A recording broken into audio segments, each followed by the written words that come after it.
Hello, everyone. Thanks for joining us today. I'm Dee Dee Lageson, Executive Secretary for the Committee on the Present Danger China. We appreciate your interest in our weekly webinars in which we expose and analyze the Chinese Communist Party's unrestricted warfare against America and the help being provided to the CCP in waging that warfare by captured U.S. elites. We encourage you to visit presentdangerchina.org for more information on new programs, access to videos of our past webinars, and tons of other very valuable content. Please subscribe to our Substack at presentdangerchina.substack.com and follow us on X at CPDChina for updates. Our moderator today is Frank Gaffney. Frank is president of the Institute for the American Future, vice chair for the Committee on the Present Danger China, and host of Securing America on Real America's Voice Network. Welcome, everyone. Thank you, Dee Dee. We are gathered together, dearly beloved, to talk about a very important facet in the unrestricted warfare of the Chinese Communist Party against the United States and others who love freedom. That would be in the course of what we call World War Xi, the Mideast Front in that war. The various partnerships and stratagems and initiatives the Chinese Communist Party is pursuing to establish its dominance in this particular region and to otherwise undermine that of the United States and our friends and allies, or what's left of them in this sensitive region. We have assembled an extraordinary cast of experts, as we try to do each week in these webinars, to bring to light aspects of the problems that we're covering that you probably are not going to be exposed to otherwise. That is our purpose. Our Committee on the Present Danger China has been in business for 6 years now, with this express service to the country in mind, to expose and illuminate and espouse strategies for countering the unrestricted warfare of the Chinese Communist Party.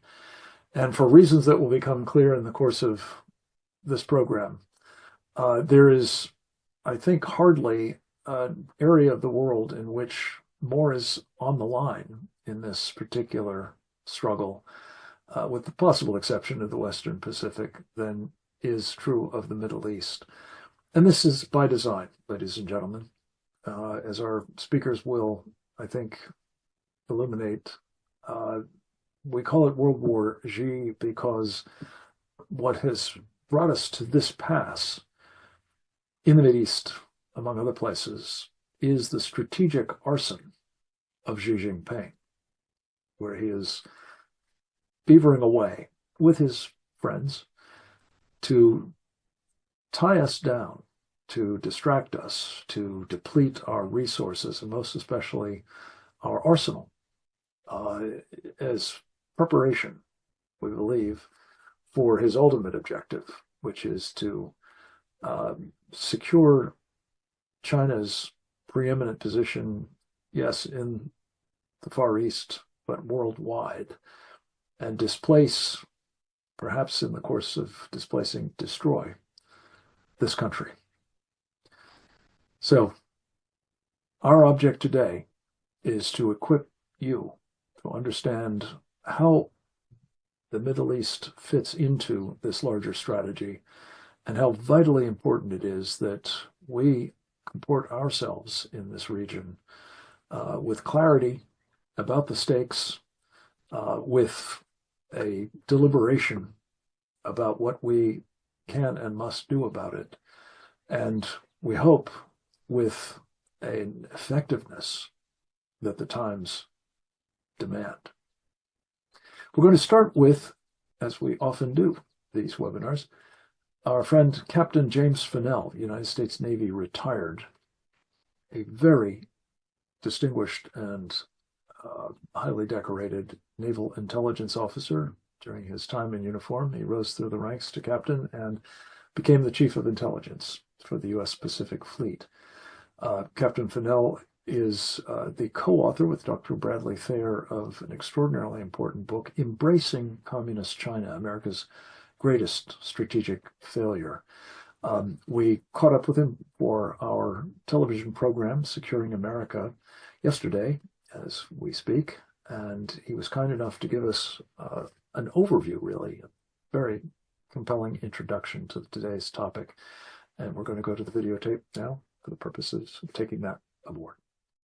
There's no question that China has strategic global ambitions. They state that almost on a daily basis with their global defense initiative, global strategic initiative. They have a number of initiatives that have global nature, their digital domain and things of that nature. So China has global ambitions, and folks need to understand that when China wants to restore, talks about restoring themselves, they're talking about restoring themselves to being the rulers of the earth, which they think is their historic right. So that's the first kind of thing we need to understand. Second, we need to go back 10 years when Xi came to power, over 10 years, 12 years now, and he made it very clear that he was going to expand China's influence and actions into the Middle East, starting with the Belt and Road Initiative, the building of a military base in Djibouti that they're using now for several years to resupply their naval forces that have been operating in the Gulf of Aden since December of 2008, nonstop, continuously, with 3 warships every day of the year in that last 16 years. And then they've done a number of things. They've done humanitarian evacuations of their personnel on their naval vessels out of Oman, out of Libya, when the crisis was in Libya in the Middle East. They've exercised for the last 4 or 5 years with the Russians and the Iranians in the Gulf of Oman and the Gulf of Aden. They've operated an exercise with the Russians in the Eastern Mediterranean, off of Israel and Syria and north of Egypt. And just this week, they conducted what they call exercise Eagles of Civilization 2025, where they brought out People's Liberation Army Air Force J-10 Charlie fighters, YU-20, their newest aerial refuelers, and then the KJ-500 early warning aircraft to operate and exercise with the Egyptian Air Force, who was operating MiG-29s.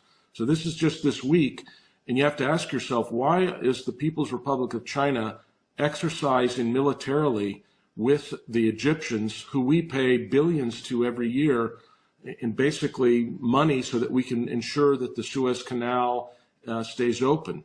And as we've learned over this last year with the Houthi attacks on our naval vessels and commercial shipping, that most of that traffic goes to Europe, not a majority of it goes to America. But we as Americans have been providing the services of the world's policemen to that region. And so it's a vital sea link. It's important for the safety and security of our European friends and allies. It does provide America some stuff, some material, but it's really for Europe. And so when that's at risk, we have to ask ourselves, why is China there? There's also rumors and talk of what China's doing to supply the Iranians with nuclear technology. Maybe it's the last few bits and pieces of information that would help them finally be able to produce these nuclear weapons. And as Sam Faddis, a colleague here on these channels, he said, we don't really know because the CIA has been so decimated. So we have some serious concerns.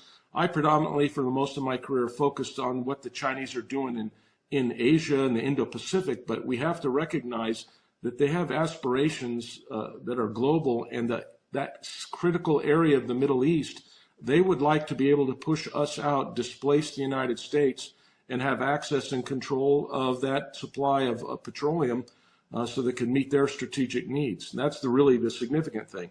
And they're coordinating and operating with the Russians. So these are not opposed forces, these are combined forces. And when you think about Iranian and Russian and Chinese naval forces, now they weren't a great number, they weren't a big force, but that's not the point. The point is they're practicing tactics, techniques, and procedures on how they cooperate, communicate, and would conduct operations. And I find it very interesting that those three nations were doing this at the time that the U.S. Navy, my Navy, is in the Red Sea getting attacked by Houthi rebels that may be supplied with missiles and drone technology that ultimately comes from China as well and Russia.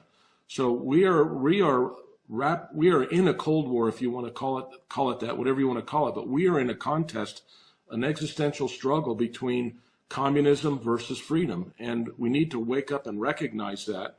And that should affect, how we make decisions on how we defend ourselves. And I think this president, the current president, has turned the corner and is marching away from the decline that the Obama and Biden years took our nation in terms of national security. No, thank you. This is, as usual, an extraordinarily comprehensive, if very brief, introduction to the topic. We're going to drill down on a number of the points that Jim just made with our other panelists today, starting with Rabbi Pesach Walicki, a great friend of our Committee on the Present Danger China, as well as an extraordinary resource based now in Israel, where he is the executive director of what I consider to be one of the most important information warfare operations on either side of the Atlantic. It's called Israel 365 Action. He's also the co-host of a podcast, Shoulder to Shoulder, and a columnist for the Jerusalem Post. He has a very impressive library of video commentaries and analyses, including a recent one on the subject we've asked him to talk about here today.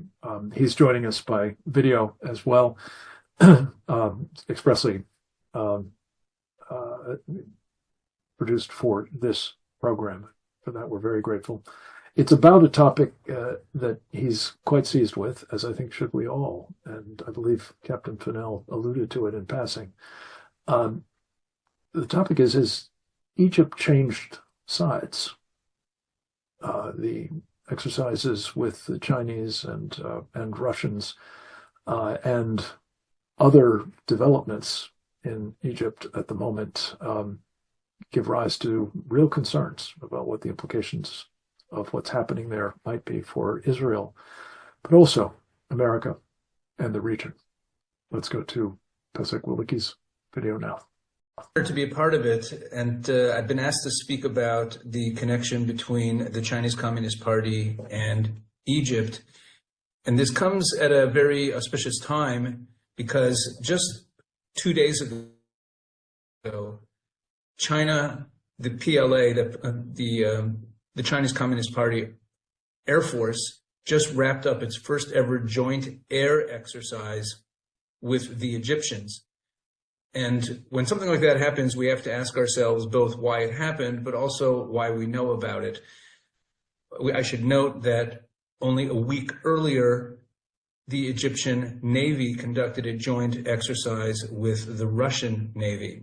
But joint military exercises with the Chinese Communist Party are not new between the Egyptians and the Chinese. Back in 2018, there was a major joint naval exercise between the Chinese Communist Party Navy and the Egyptian Navy.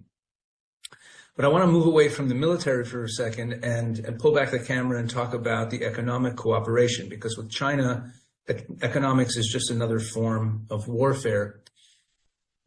In as recently as May 2024, there was an announcement of a new large container terminal being built at the Ain Sokhna port on the Red Sea, developed by an international consortium led by China's Hutchinson Ports.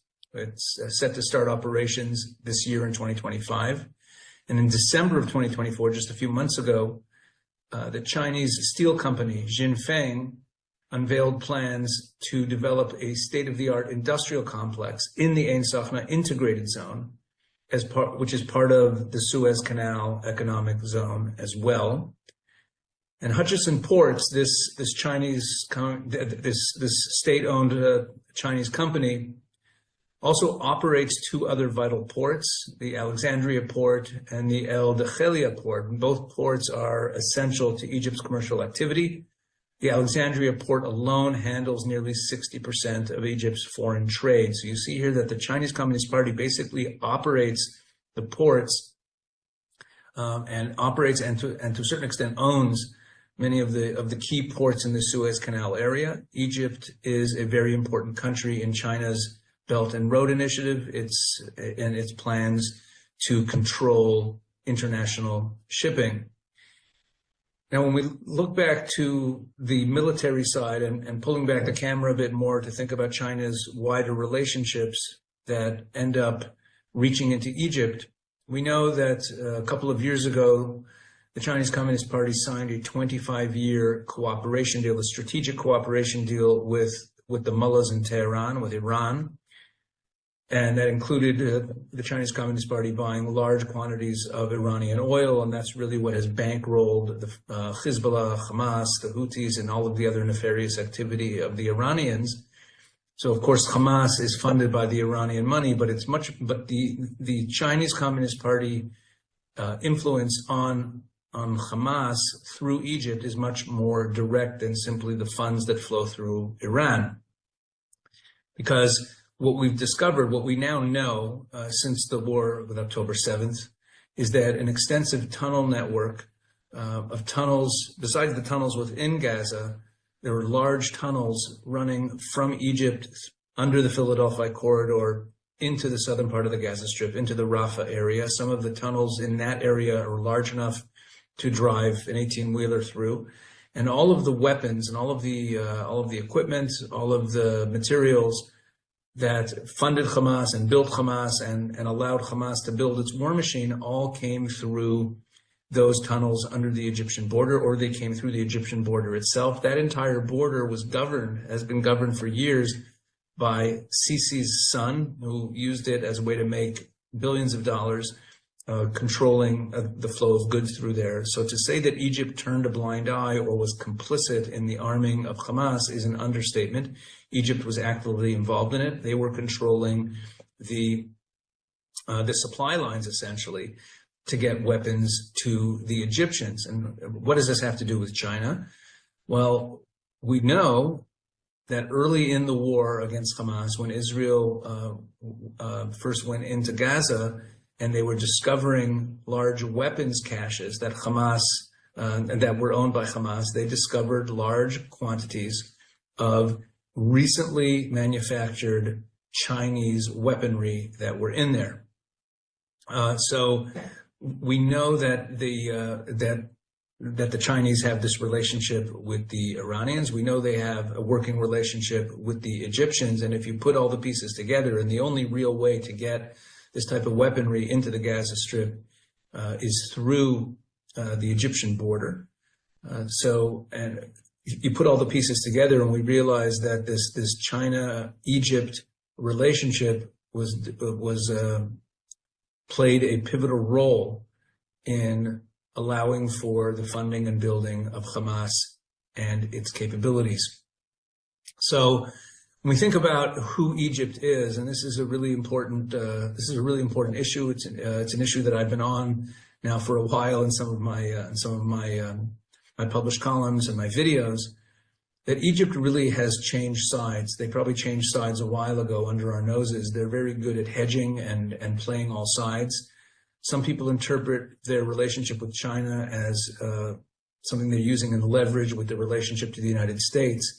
But I think that undersells it. I don't think it's simply leverage for the United States. I think that they really have joined the other side. They've joined the other axis. When we look at the Arab world and we see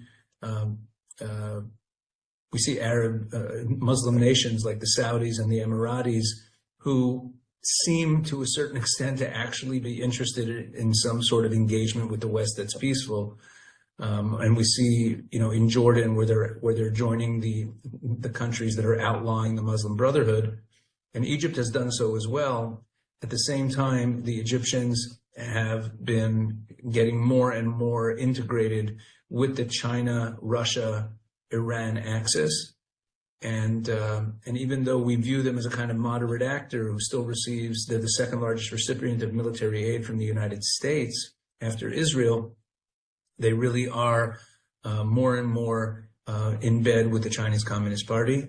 I think this issue of the shipping lanes and the control of the Suez Canal is something that really needs to be addressed and really needs to be talked about, because with everything, if we're going to try to rein in the Chinese Communist Party at any point, if Egypt is going to be, in cooperation with the West in any way, the ownership stake that the Chinese Communist Party has on the Suez Canal is a strategic problem for the entire Western world. Again, thank you so much for including me in this webinar, and God bless you all. Bye. This is troubling and important development manifest by the day, as these exercises indicate, but clearly of some duration now, and the implications of it, as Rabbi Wilicki has made clear, are profound. We'll talk more about aspects of that, I'm sure, in the Q&A to come. But we're going to hear from a couple of other guests, several of whom will also be joining us by video. One of them was with us last week, I'm very pleased to say, and has made a return appearance by popular demand. Lieutenant Colonel Gemant Lalari is his name. This is in the United States Air Force foreign area officer who actually specialized in the Middle East, though he's also deeply knowledgeable about what's going on elsewhere, notably in Taiwan and its surrounding region, where he now resides. He is a former fellow in Taiwan's Ministry of Foreign Affairs and is currently a visiting researcher at the Institute of National Defense and Security Research, associated with the Taiwanese government as well. We've asked Gemant to address several of our speakers have touched on, and that is the Houthi rebels, as they're known, proxies for Iran, operating in Yemen and waging war against not only commercial shipping from countries with whom they are not aligned, and China would be one of those countries, by the way, but the United States Navy as well, elements of which are now in a slugfest with this ragtag rebel group, trying to suppress its drone and missile and other forms of attack against shipping, both naval and commercial, and the effective control that the Houthis are now exercising over the Red Sea, and yes, as we've just heard, the Suez Canal as well. Let's go to Gemant Lalari's video now. Well, thanks again, Frank, for letting me talk about Yemen in this episode.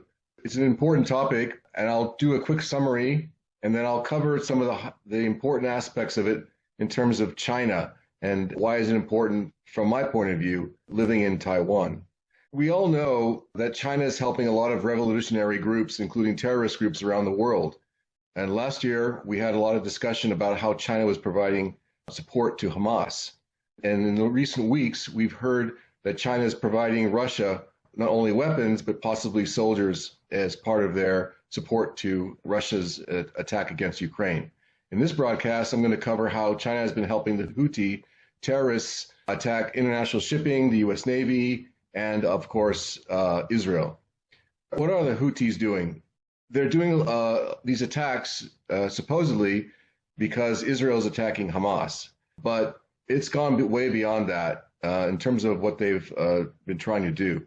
So let's talk about the damage that they've done. From their first attack on the 19th of October, 2023 until last week, they've sunk 2 ships, they've hijacked 2 ships, they've attacked over 140 ships, and at least 30 ships have been damaged, even though there is an allied presence to protect them from these attacks.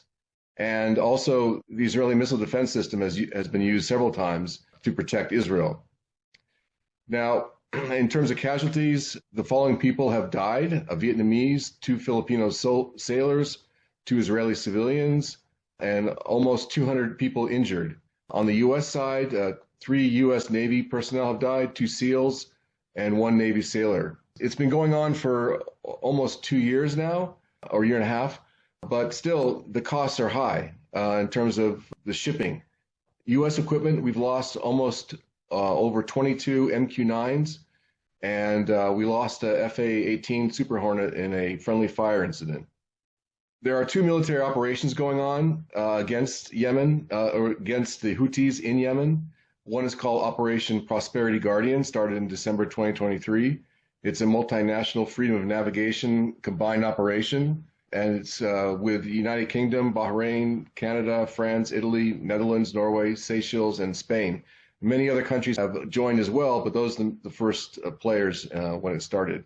The second operation is called Operation Poseidon Archer, started in January 2024, and its focus is on the strikes that are being done against the Houthis in Yemen, mainly by U.S. and U.K. forces. The Houthis use a variety of weapons. They have a Tufan, which is a surface-to-surface missile, which can range over 1,000 miles. They have a cruise missile from the Iranian-type missiles, Quds-2, which is also another ballistic missile that can strike Israel, and Samad 3 and 4. They are UAV loitering munitions that also can strike Israel.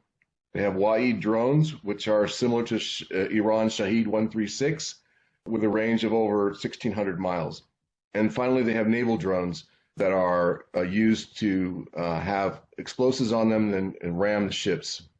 So where does China fit in? China fits in this way. Around a week ago, the U.S. State Department accused China and Russia with militarily aiding the Houthis. This is important because Iran's ability to help Yemen has been degraded by sanctions, and Russia and China have been stepping up their assistance.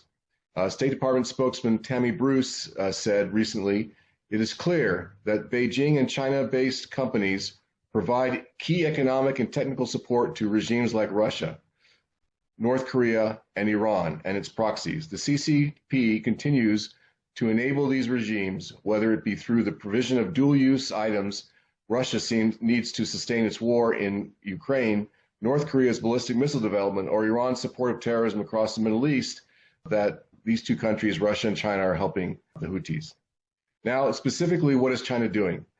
2 Chinese-based companies were sanctioned last year by the U.S. for providing dual-use materials, components needed to manufacture, maintain, and deploy an arsenal of advanced missiles and unmanned aerial vehicles against U.S. and allied interests. A report by the Foundation for Defense of Democracy stated that the Houthis were using weapons made in China for their attacks on shipping in the Red Sea in exchange for Chinese ships having safe passage through the Red Sea. Another report from Israel's I-24 News stated that China provided Houthis with, quote, advanced components and guidance equipment for their missiles. A lot of this help occurred after the Houthi leaders visited China in 2023 and 2024 to establish secretive supply chains, and the group was able to obtain advanced components and guidance equipment for their missiles. The report also claimed that the Houthis plan to utilize the Chinese weapon components to produce hundreds of cruise missiles capable of striking Persian Gulf states, including Israel. Furthermore, maritime data confirms that China, quote, China-associated ships are continuing to navigate the Red Sea shipping lanes without being targeted, though a Houthi targeting error reportedly led to an attack on a Chinese-linked oil tanker in March of last year. The Houthis have previously said they would avoid targeting ships linked to China, which purchased 90% of Iran's illegal oil exports, helping counter sanctions imposed on the country's energy sector. Now, one of the companies named is called Changchuang Satellite Technology Corporation, and they've been providing geospatial intelligence to the Houthis, which target not only commercial shipping, but also U.S. warships in the Red Sea. And the U.S. government has complained to China about this support for providing high-resolution satellite imagery to this group. This group also has provided similar technology to the Wagner Group while they were involved in the invasion of Ukraine 3 years ago now. In conclusion, I wanted to point out that the international shipping in the Red Sea has dropped 75%, and this has affected a lot of different countries, from Saudi Arabia, Egypt, in the Suez Canal, Israel's Eilat port, and the oil and gas exports from the Middle East to Europe have greatly been affected. Why are these Chinese Communist actions important? First of all, the Chinese Communist Party is setting the world on fire by these actions. They're helping the Hamas and the other terrorist groups. They're helping the Houthis. They're helping the Russians in Ukraine.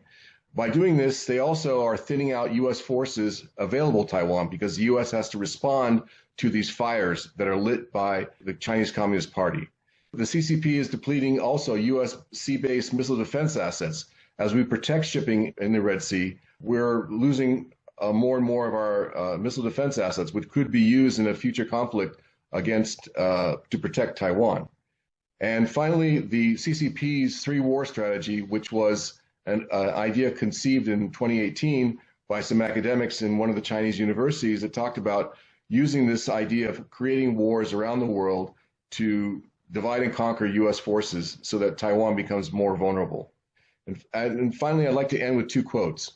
Elbridge Colby, the current Undersecretary for Defense Policy, said in October 2024, "Why would China help us address the Houthi problems when it obviously distracts and depletes us?"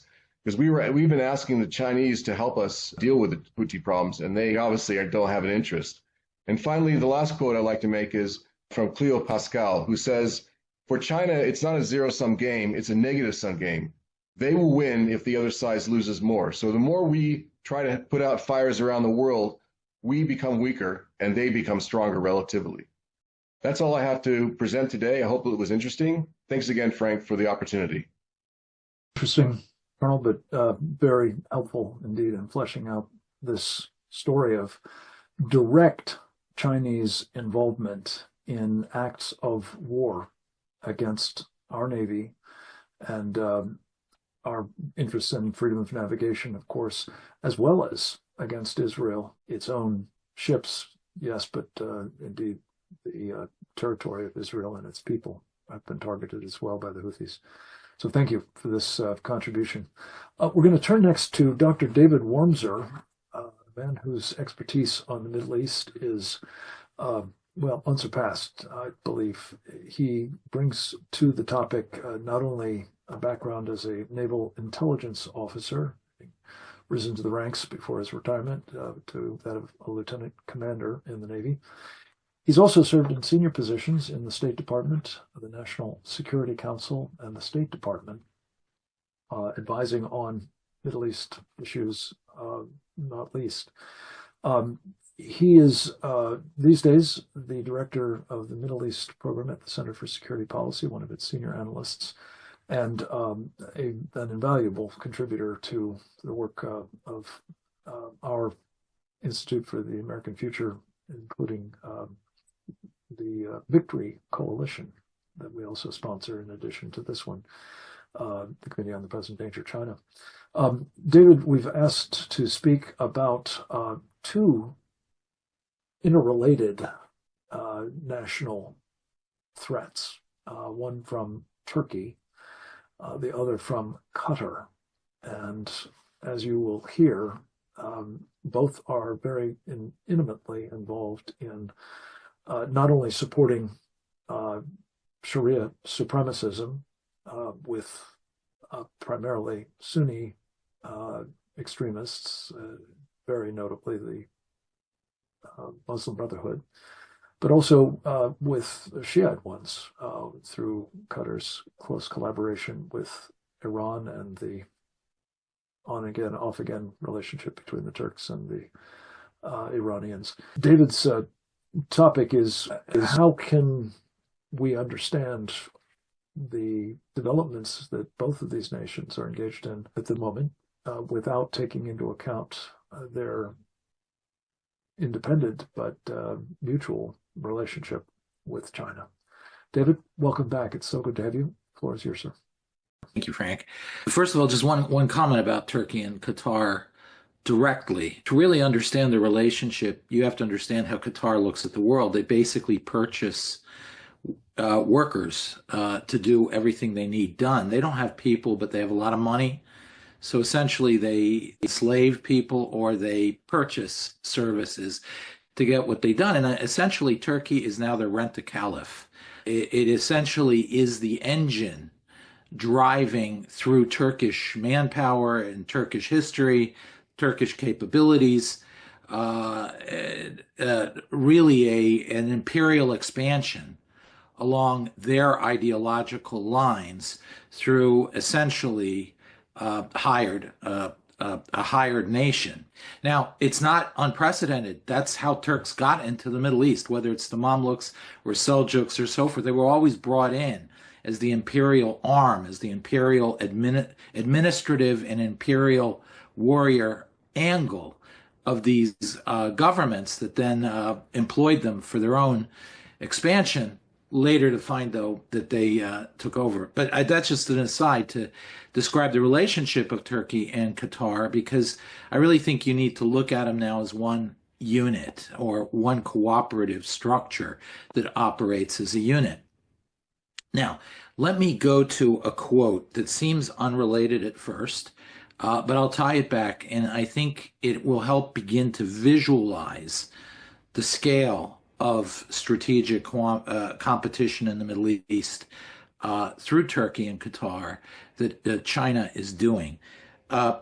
Yesterday, when we've all been following the India-Pakistan crisis and how close we are to war, and China weighed in very decisively, very quickly. This is what they said about India. The unilateral breaking of the Indus River water treaty by India against Pakistan is an unprovoked escalation. India is a tempestuous and childish nation. The only reason why we pay any attention to India is because of their most unwelcome export, the Indian people. Now they're threatening to create a humanitarian disaster in Pakistan, etc., etc. And then they go on. This and the fact that India is siding with the U.S. against the world in the trade war should be abundantly clear to everyone that India is a feeble-minded nation who are obsequious to the strong. The only way to deal with this type of bully is to stand firm and be ready to use violence. Now, this is not a very usual diplomatic response to a crisis. It doesn't even have the usual, we call on sides to or try to find some restraint or some. Why is this? Why is China reacting like this to India?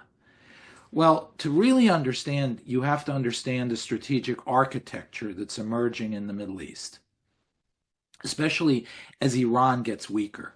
And that strategic architecture was actually sort of outlined by Putin in his Valdai speech, the Sochi speech at the Valdai conference in October 5th, 2023, which, by the way, will tell you why China was helping Hamas and helping the Houthis beforehand even. And what we see is that he outlined the world breaking down, Putin outlined the world breaking down into this grand Western alliance that's anchored ultimately to China's Belt and Road. So you see how Putin already began to see that China is the real strategic core, the spine of this whole structure. And the Belt and Road is their instrument. And that Belt and Road extends into the Middle East and then also, very importantly, into North Africa. Now, in the Middle East, it actually begins to come up against some Russian concepts, but we'll leave Russia aside. I'm going to stick right now solely to the Chinese side of this. China has been working very carefully with Qatar and Turkey for 5 or 6 years to bring the entire structure from the Hindu Kush over to Istanbul under the Belt and Road Initiative, and to strategically support the Turks in its efforts to challenge and shut down Indian influence in that region. And that's part of the larger competition between the other great strategic corridors. So this is, first of all, how the Belt and Road fits into the Middle East. It's a strategic corridor that eventually goes to Qatar and through the whole area with their strategic alliance with Iran, that whole area all the way over through Turkey. And then from there, they have access, strategic access to the rest of the Middle East, especially if you add Egypt, as Captain Fennell mentioned, and so forth. If you add Egypt, then they really have this access to North Africa, and they also choke off anything from the south going to the north through Yemen. So you see this large axis with its little branches and essentially choking off every port, every strategic waterway, and every canal, the Suez Canal, through its alliances. Now, how India, again, fits into this. The alternative corridor to that, of course, is the IMEC corridor, which India deliberately, IMEC being the India-Middle East corridor. The India-Middle East corridor is a trade corridor in its sort of concept in the West. The Europeans are interested for that. But for the Indians, they've made it very clear this is a strategic corridor. And it's anchored to the UAE, Saudi Arabia, and Israel, and Jordan.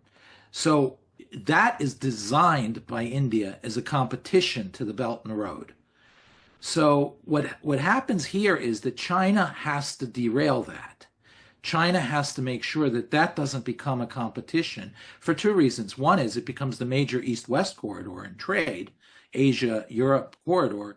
The second thing is it's literally a barrier to China moving into the Middle East and down toward Africa. It undermines the entire Belt and Road Initiative. So for this, Turkey becomes critical because Turkey is the mechanism through which China right now challenges Indian power. If you go back already to 2000, the Indians captured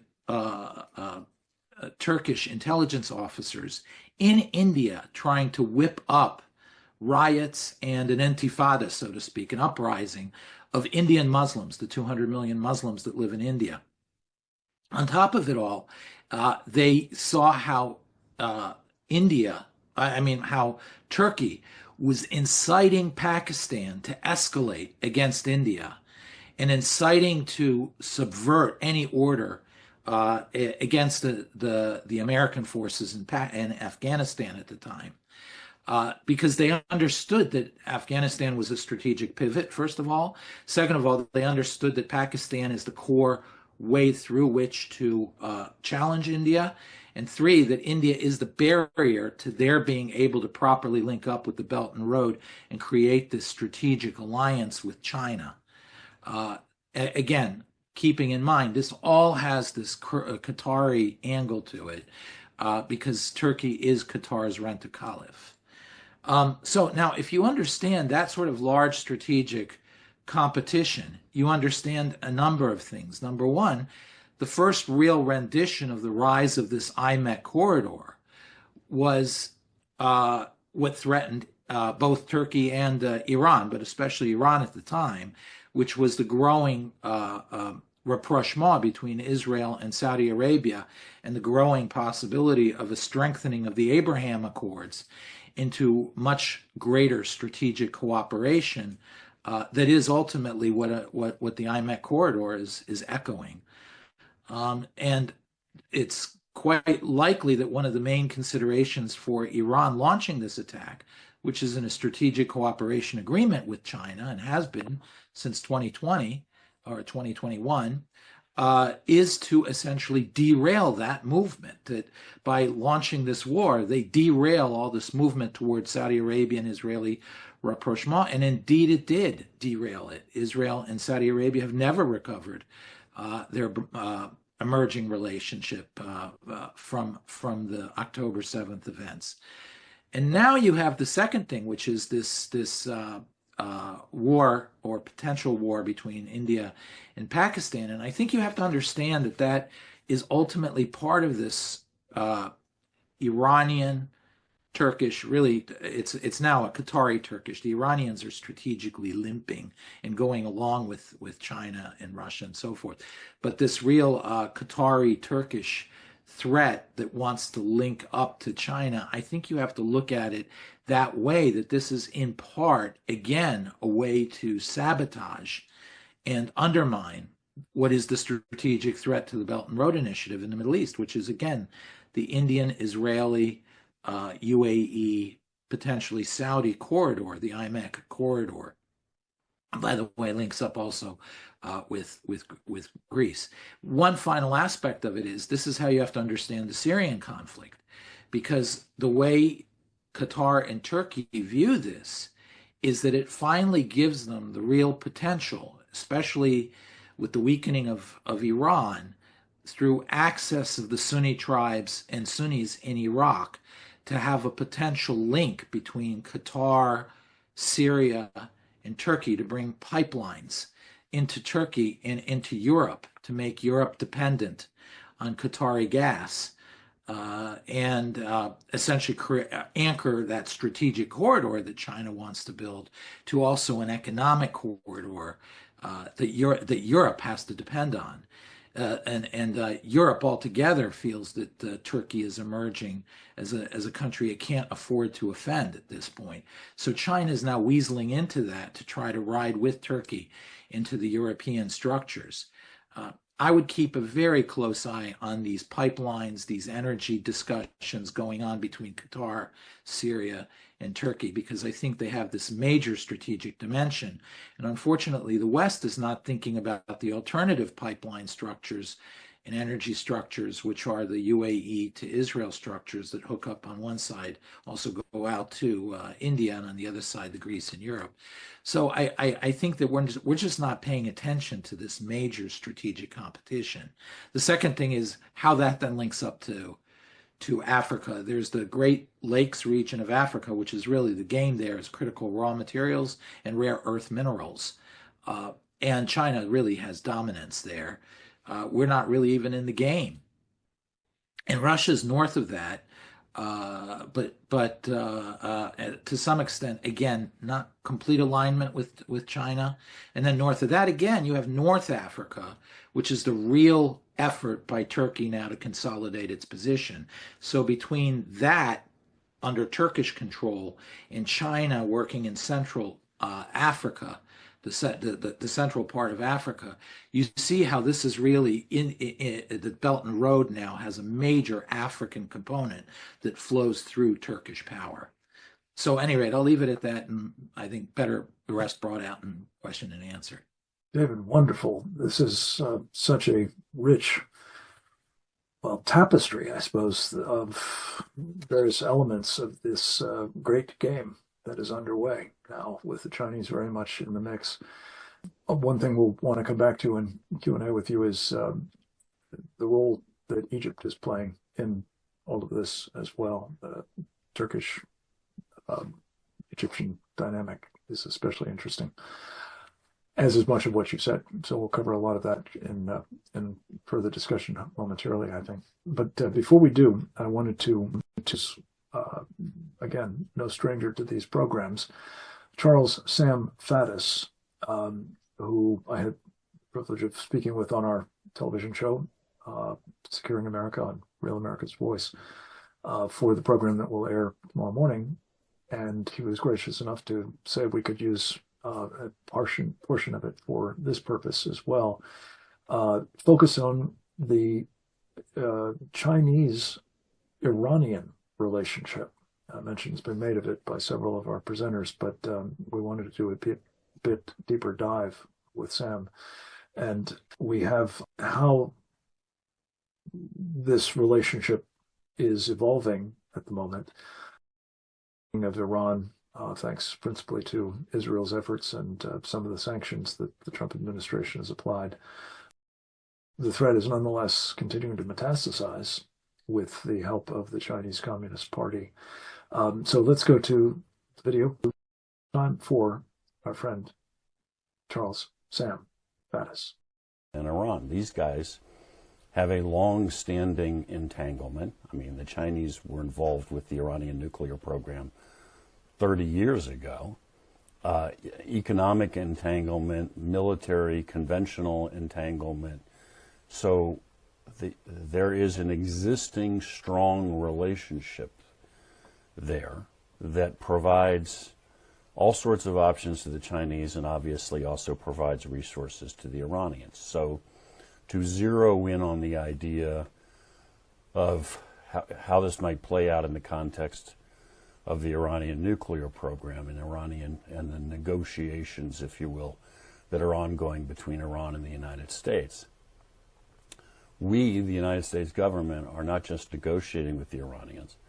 Donald Trump has been very clear. He gave them a specific deadline, which we are rapidly approaching, that they would either get serious and we'll have a deal and things will be happening, or they won't and they will face really stern consequences. And we have moved military resources and all kinds of reporting about bombers flying into Diego Garcia in the Indian Ocean and C-17s landing in Israel, and preparation for some kind of big upcoming operation against the Iranians, and with the idea that we're going to strike their nuclear facilities. That's presuming we know where all their nuclear facilities are. So we don't actually know the status of the Iranian nuclear program. We don't know that they don't already have a nuclear weapon, and we certainly don't know that they're not going to detonate one of their own design in the midst of these negotiations, which sort of resets the table. But let's, bringing in the Chinese factor, which is what we're focusing on, is the Chinese have been involved in proliferation of nuclear technology for a long time. They effectively gave the Pakistanis the nuclear weapons. And they have, as I said before, provided significant assistance to the Iranians in the past. And I mean assistance that you could not possibly color as being connected to the peaceful use of nuclear technology.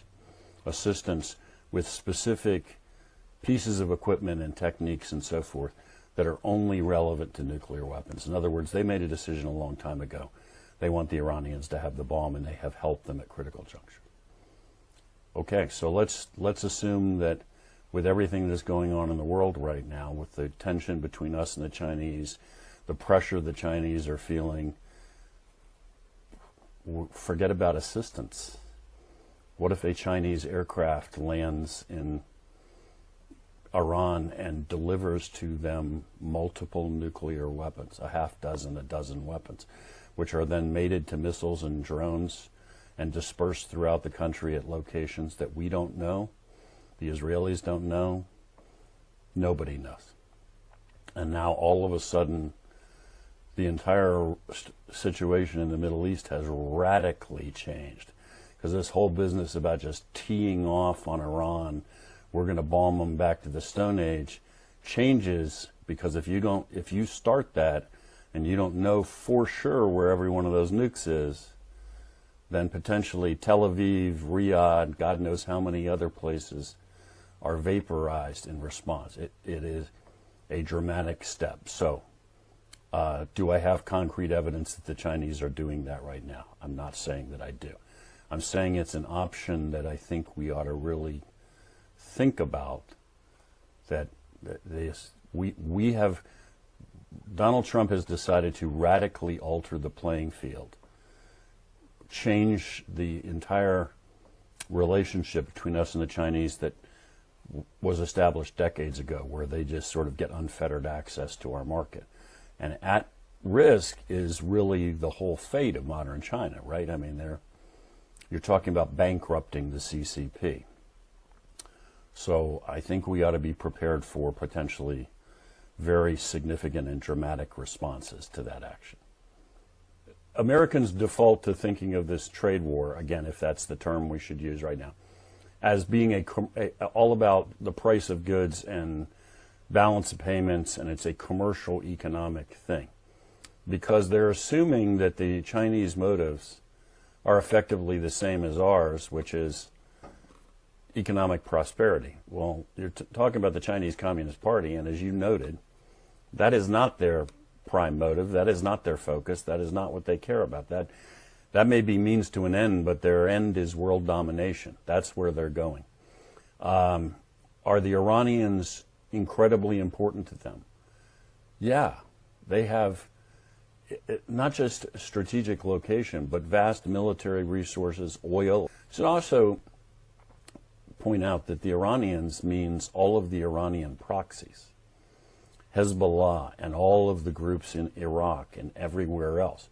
The Iranians have a worldwide network via the Quds Force and Hezbollah and all that extends into Venezuela, that extends onto the soil of the United States of America, right? These guys have the capacity and do regularly set the world on fire all over the place. And having worked against them extensively, they are not bums. They are not slouches. These guys are not a joke. They are absolutely ruthless, but they are absolutely professional as well. So this is not just like some Bush League team that you're helping out with. This is a major power. I mean, before the Islamic Revolution, what was Iran to us? Iran, once upon a time when the Shah was in power, was kind of the key pillar of our entire Middle East strategy, right? Which is why it was such a massive deal when Jimmy Carter let the Shah fall. So they are a huge asset to the Chinese. This is not an inconsequential relationship. It's not inconsequential, and it could be very deadly indeed, especially as we come to grips with certainty. I feel that we will not disarm the Ayatollah and his regime through negotiations. If they can be disarmed, well, I think it has to be as a result of bringing them down, not even just trying to whack the various moles of the facilities that we think we know about. And you're right, Sam, as you understand better than anybody, our knowledge is not perfect. Even the Israelis is not perfect and can change at a moment's notice. I agree. Sam Faddis, and conversation is worth hearing the rest of it if I can put in a shameless plug for our program. Once again, Securing America on Real America's Voice. It'll air tomorrow morning, very early. We will be finally concluding this program with comments from another of our regular contributors in these programs, I'm pleased to say, Captain Jay Bolton, a merchant Marine veteran of many years, qualified as master of very big ships and tall ships as well. He is a man who has spent a considerable amount of his time at sea in some of the waters that we're talking about here. And since leaving the Merchant Marine, has been actively involved in some business enterprises and consulting in the Horn of Africa. And we asked him to join us to give us his perspective on a place in the region that is, as I understand it, the first permanent overseas military base of the People's Liberation Army, a naval installation in Djibouti, which happens to be uncomfortably close to a U.S. military base, a Marine Corps installation in that very critical part of the world. We've been talking about Yemen, we've been talking about the Red Sea, we've been talking about the Suez Canal, we've been talking about in which the Iranians, the Russians, the Chinese are demonstrating their power projection capabilities. Much of this was made possible in the first instance with our encouragement, as I recall, bringing the Chinese into counter-piracy activities, which led in turn to their getting this space in Djibouti. Captain Bolton, we're delighted to have you with us. Thank you for providing the other programs and other presentations, I should say. And we're delighted to turn the floor over to you now, sir. Well, thank you very much. I appreciate the opportunity to work with you again. I want to give you a brief overview of all the topics that these other panelists have presented, and then talk a little bit about Djibouti. But a biggest concern to me is, what do we do? What's the next step? With all of this information assembled, how can we get this to the hands of our legislators? That's kind of what's on my mind. Let me preface a little bit of my background. I had spent since 2011 working with many Somali American citizens, working with people in the Somali government The whole mission there was to find a way to establish the rule of law in the maritime domain.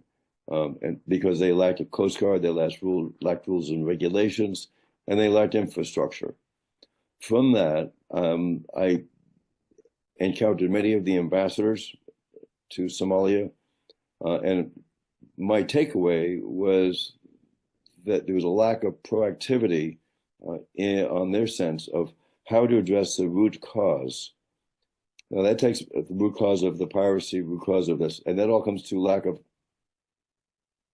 business ability to generate business for the people through fishing industry, through other various elements. That led me to Djibouti, which is next door to Somaliland. And that's when I quickly realized that they too, all the people that I have encountered, are looking to America for a solution. And we have not given them that solution. So I want to give you just a PowerPoint, just a few slides that just summarizes what all these other gentlemen have been talking about in macro that you can refer back to and as a memory enhancer to understand. So let me just go through some of these slides a little bit. Over the years, China's developed this massive global port network that your panelists have spoken about. And if you look at that, the question is, how did that happen? How did so many administrations go through history and not address this situation? Next slide. Another example of the military footprint. So we look at these things, and again, all the specific information we've been given from the Navy perspective, from the Egyptians, the Turks, and things like that, we have to wonder what happened. And Djibouti, the viewers probably know, is right adjacent to Somaliland or Somalia, critical area. And so when the people in Djibouti turn to help, economic help, they turn to the Chinese. So as a result of that, the Chinese have given billions of dollars for infrastructure development. They basically control Djibouti with their debt. And they're doing major infrastructure projects going on into Ethiopia.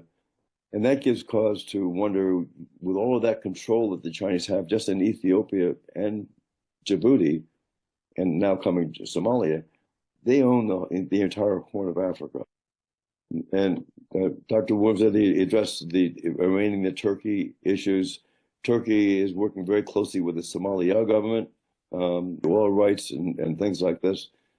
There is no American influence, and there are all these countries saying, where is America? So in Djibouti, we have the military base, no economic support given to Djibouti government, and the relations are not good. So we can't blame the Chinese for taking advantage of what we didn't do. That's my basic premise. Next slide. Okay, our panelists have addressed these issues. Losing, China's winning. It's amazing. One thing I've encountered in dealing with all of the ambassadors and whatnot, the finance or the business leg of the stool is missing, has been missing for years. Our ambassadors, they don't go out and promote American companies to the degree that they should. And so without that, all the military work is done through AFRICOM and things like that, I think it's not going to succeed, because the people in these countries, they're looking for help. And they're not getting it. All they're getting is the bombs and Al-Shabaab and things like that.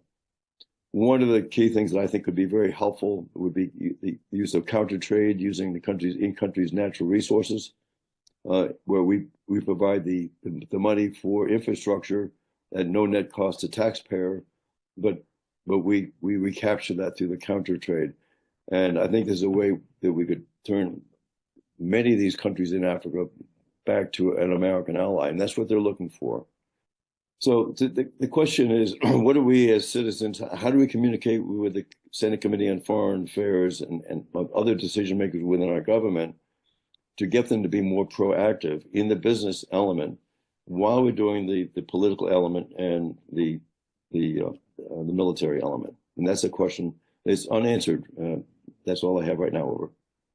Captain Bolton, have two of our guests still with us, and we're going to do a brief round of Q&A with them. And again, we're very grateful to you for sticking with us. David Wormser, a topic that we had hoped to have a guest cover, but he had a family emergency arise and was unable to participate, is Saudi Arabia. And the Saudis, of course, are a key member of OPEC, arguably the dominant, or in OPEC. There's reason to believe that Egyptians, if they have not actually changed sides, they are at least hedging their bets. Could you talk a bit about how the Saudi-U.S. relationship during the Biden years, and again, as Captain Bolton just talked about in the context of Djibouti, the extent to which the Chinese have, or at least exploited some of the strains thus created? Yeah, sure. Well, to understand the Chinese, the Saudis, you have to understand. Yeah, think about tribes, and I'm not talking about intricacies of this tribe or that tribe. If you're a tribe and you're a tribal leader, you have one objective as the leader of the tribe, which is to protect the welfare of your tribe against other tribes, many of whom are trying to kill you or wipe you out. So you're always looking for the stronger tribe to align with. The Saudis had found that tribe already under Roosevelt and on, and that was the United States and Britain, and especially the United States after the 50s. This was shaken by Carter first, but then later, much more profoundly, by Obama and then Biden. Carter shook it in the sense that when America was weak in the region and lost its way, we were an ally that couldn't be counted on, and they had essentially attached their cart to a lame horse, which is a bad place to be if you're in the Middle East.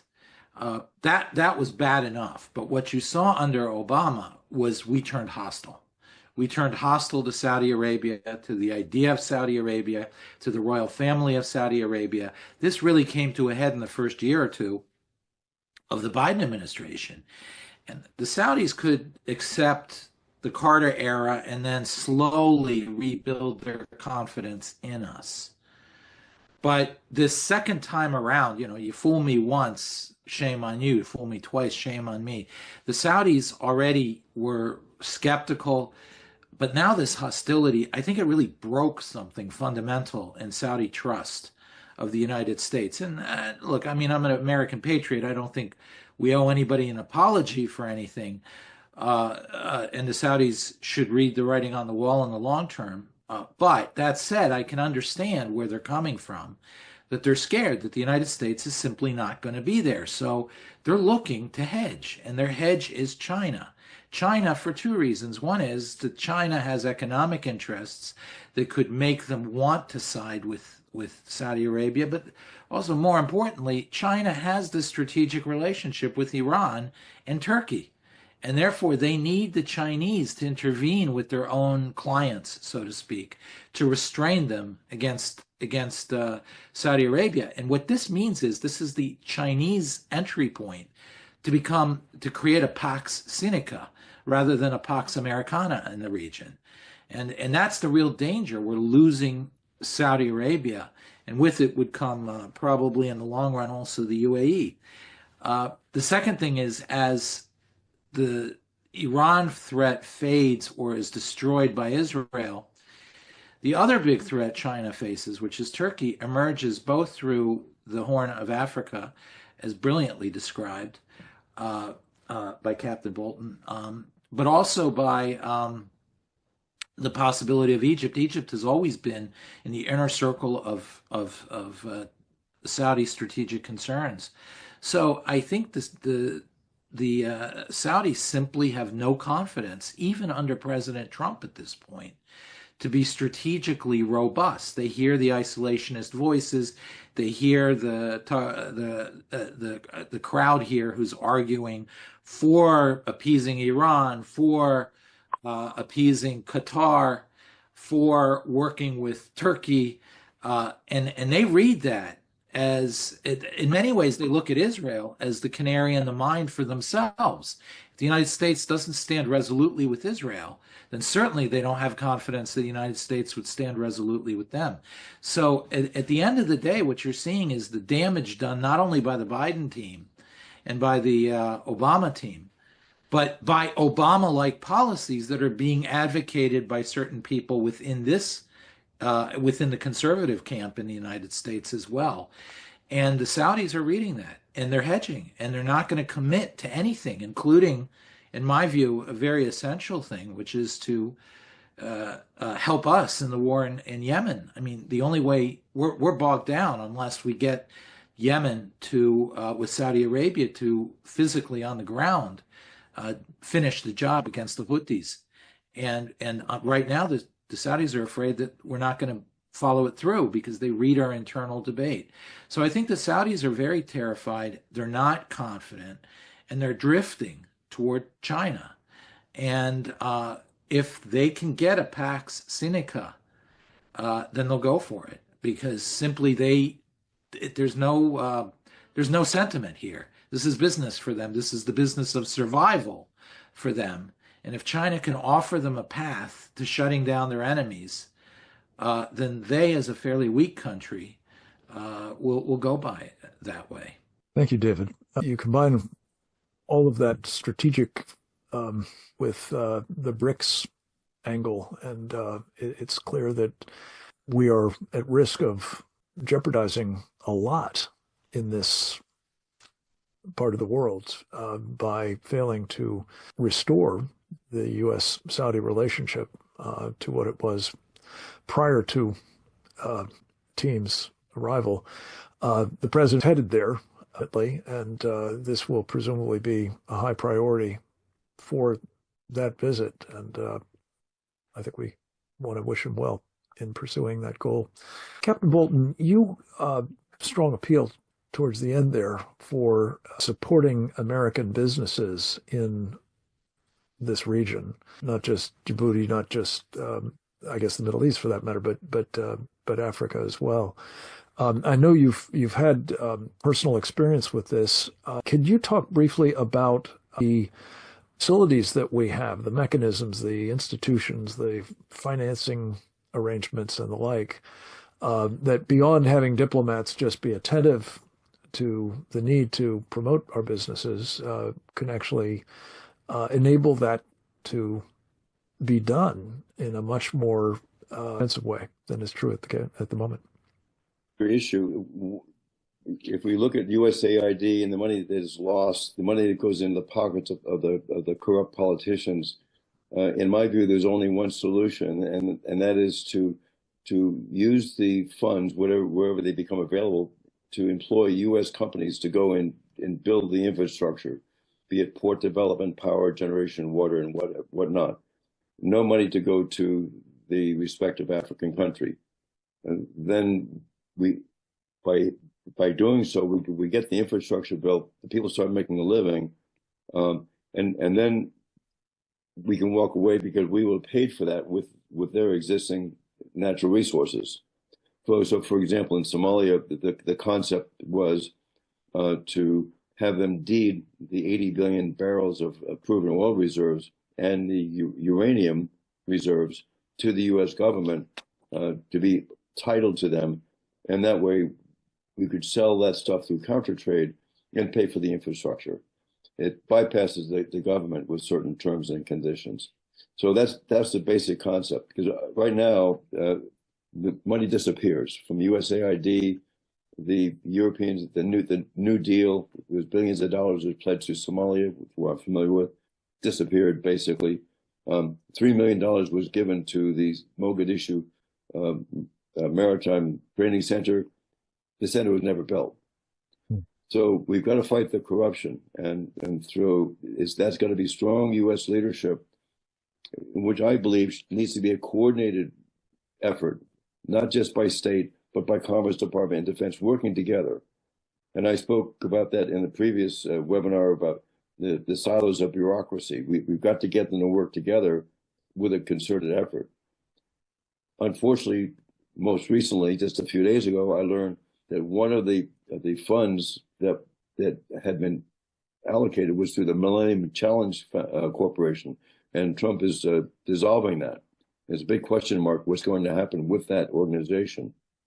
But my view is we need an NGO, a nonprofit NGO that transcends different administrations to get the job done in the name of the United States. And that's the only way that I think we can really counter the Chinese Belt and Road Initiative. Over. Thank you. I do want to come back on BRI with you in a moment, but before we do, David, we done this earlier. Could you explicate a little bit more his role in this complex environment as it relates to Egypt? Both of them seem to be aligning more and more with China, obviously, but also this axis that includes Iran. There is, however, a fairly strong rivalry between these two nations, is there not? And if so, how is that playing into the dynamics you're talking about? Well, I think the key here to understanding it, on one side, you have Egypt traditionally being the nemesis, or really Erdogan and Turkey being the nemesis of Egypt. And that goes back to the early part of the last decade when you had the Muslim Brotherhood, which was deeply intertwined with Erdogan, and part of his strategy, take over Cairo, take over Egypt. And after about a year and a half, 2 years of that government, the UAE, the Saudis, and the Egyptian military's top level conspired to overthrow the Morsi government and oust the Muslim Brotherhood, and essentially teaming up. It was part of the other strategic competition in the region that nobody was paying attention to. The Iran one took so much attention that nobody was paying attention to Turkey's competition with Saudi Arabia, which also included Jordan. The Jordanians were terrified about what was happening with Turkey and the destabilization that they were doing, as well as what was going on in the Horn of Africa. Jordan has a huge tradition of being involved in the Horn of Africa. So they were paying very close attention and seeing a great deal of strategic threat. They were cooperating with the Saudis on that. Anyway, going back to Egypt, when they overthrew Morsi, al-Sisi overthrew Morsi, obviously that teed up Egypt as the strategic enemy of Erdogan and all his regional plans. So there was this tremendous rivalry.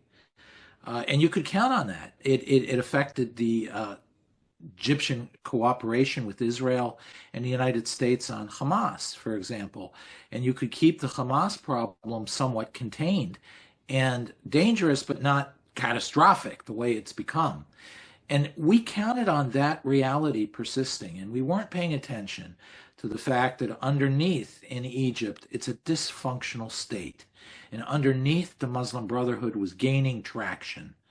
The Egyptian top leadership was still against the Muslim Brotherhood, but underneath, the Muslim Brotherhood was essentially taking over systematically the institutions of the Egyptian state. And there comes a certain point where the Egyptian government realized it, and it started trying to appease that rather than confront it. It didn't have the power anymore to confront it. And to appease it, one of the things they did was they threw away the cooperation with Israel. Israel didn't pick up on this. And it's one of the things that needs to be investigated and is bursting into the public now about October 7th. The Israelis counted on the Egyptians of old. And they had an Egyptian of new, which was no longer cooperating with them, but was actually cooperating with Hamas. So that was one element of appeasement. The second thing is they toned down the rhetoric on Egypt and on Turkey. And third, they stopped being as aggressive in North Africa, trying to challenge the Turks. So they essentially tried to shut down those problems and appease the Muslim Brotherhood. I think in the end, now, Egypt is in a bad place. That appeasing it without getting some sort of Turkish buy-in won't work. This tiger is going to eat them. It's going to buck, knock them off their back, and this tiger will consume them. You can't ride the tiger's back anymore. So I think what Egypt is turning to is this is the key to switching sides. It is going to China to intervene with Turkey to shut down the Turkish problem.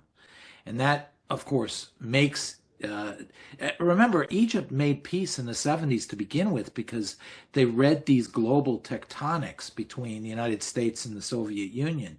They're reading these tectonics with Turkey, with China, with the United States. And their appreciation at this point is all those things that were built on anchoring to the United States are now obstructions to their coming to terms with China, and through China buying off the Turkish tiger that they're facing in the Horn of Africa and internally. So my sense is the price that will be paid ultimately is going to be peace with Israel. And you're already seeing it. Essentially what they did with Hamas was a belligerent act.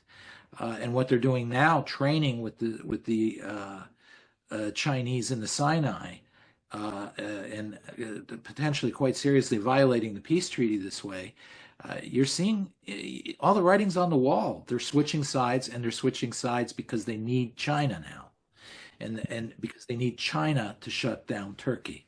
So I think that's the real dynamic going on there, and we're not picking up on it.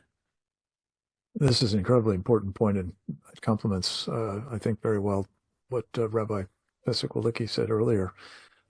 Thank you, David, for helping clarify the Turkish gambit here. Let me conclude, Jay, with you. You have mentioned, as have others, the importance of this Belt and Road Initiative of China's. We're told that in its present financial difficulties, the amount of money that it is applying to building out this infrastructure, and much of it related to power projection, as you've indicated, but it once was. I did just want to mention and ask you to respond to it. One of the ways in which this Belt and Road scheme has been financed to date, I believe, is from American investors who have unwittingly been pouring money into Chinese companies thanks to a 2013 memorandum of understanding that was engineered by Joe Biden when he was vice president of the United States. We've talked about it on these programs with some regularity, but there's been an important development, I think, and it's worth noting in this context, and I'd like to get your reaction to it if I can. This memorandum was signed off on by a sort of subsidiary element of the Securities and Exchange Commission, the Public Company Accounting Oversight Board, PCAOB, with the Chinese counterparts, the Chinese Securities Regulation Commission, and the Ministry of Finance of China, as I say, back in May of 2013. And by some estimates, as a result of essentially the preferential access that MOU gave the Chinese Communist Party's companies to the U.S. capital markets, access that no American company enjoys, access that no other countries' companies coming to our capital markets enjoys, namely the opportunity to simply ignore our securities laws and regulations, which are overwhelmingly, I believe, designed to protect investors from fraud or corporate mismanagement or lack of accountability or a combination of them. The point is that several days ago now, the new chairman of the Securities and Exchange Commission, Paul Atkins, was sworn in to take on that responsibility. He'd been a commissioner in the past. He's now the chairman of the commission. He did it in the Oval Office, by the way, in the presence of the president, sworn in by the Secretary of Treasury, Scott Bessent.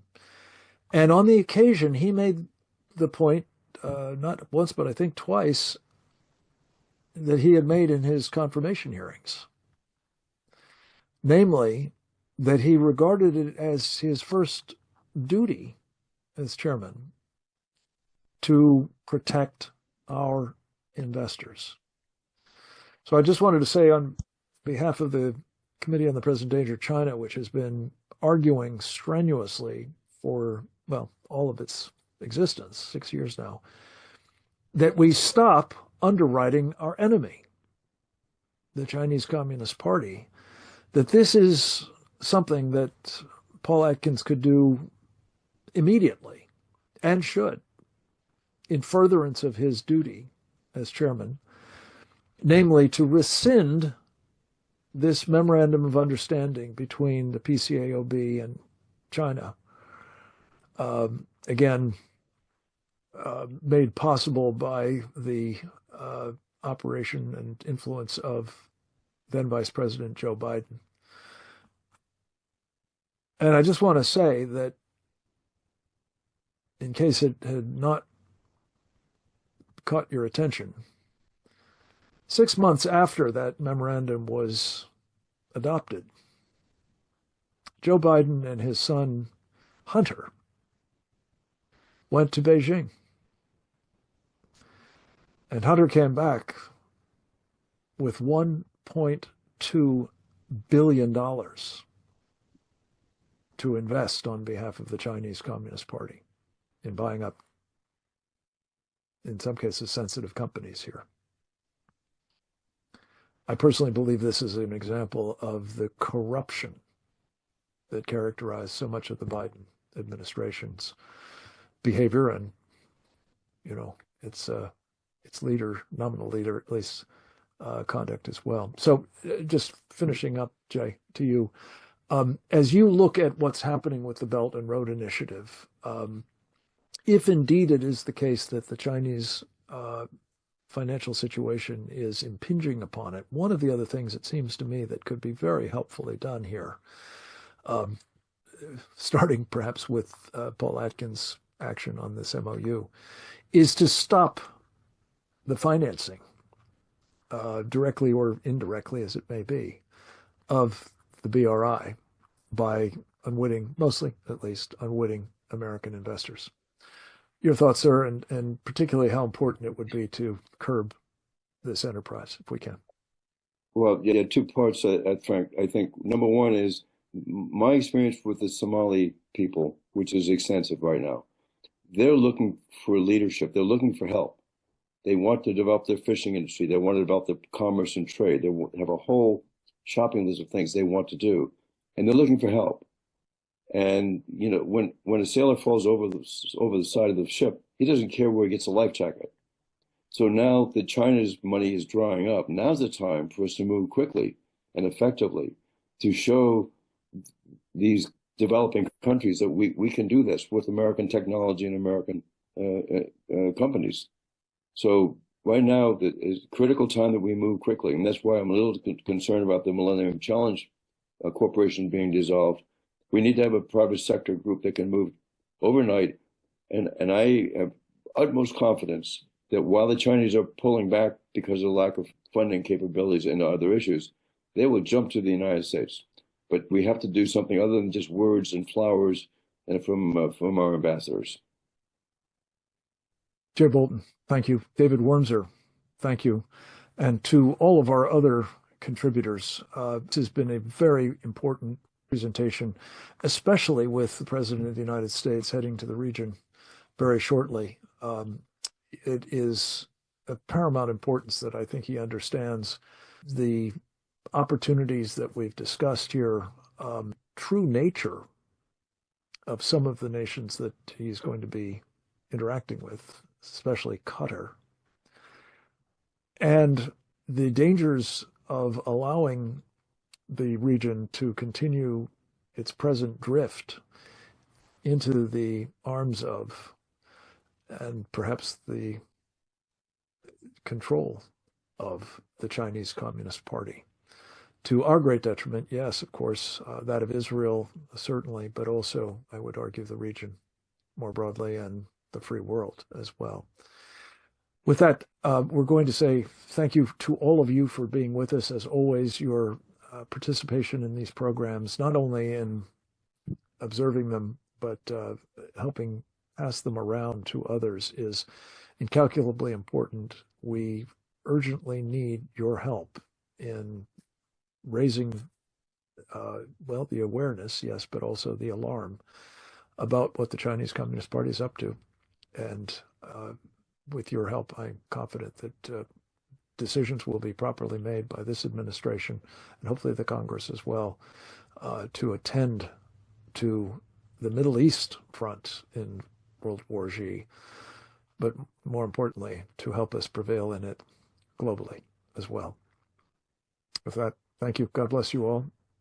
Back to Didi. Thank you, Frank. And thanks to all of you for being here today. A webinar of this webinar will be posted to presentdangerchina.org within a day or so of the program's conclusion. Please share this and our other programs with your elected representatives, colleagues, and other networks. For webinar notices, updates, and news, subscribe to our Substack at presentdangerchina.substack.com and follow us on X at CPD China. Join us again next week for another installment of our Committee on the Present Danger China webinar series on the CCP's unrestricted warfare against America and the free world, and how CCP captured elites betray the USA. Thanks for joining us today, and goodbye.